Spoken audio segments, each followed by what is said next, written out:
how to use the nspire for quadratic sequence. Here we choose spreadsheet, and this one, first column we're going to put the end value, and second column we're going to put the terms. Okay, and will be first, second, third, fourth, fifth. We have five numbers here: 2, 3, 6, 11, and 18. Okay.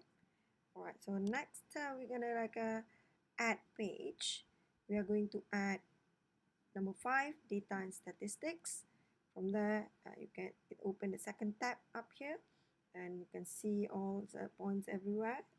Click here, and you can choose the x-axis, which is and y-axis will be term. So now we're going to choose menu, number 4, analyze, and number 6, regression.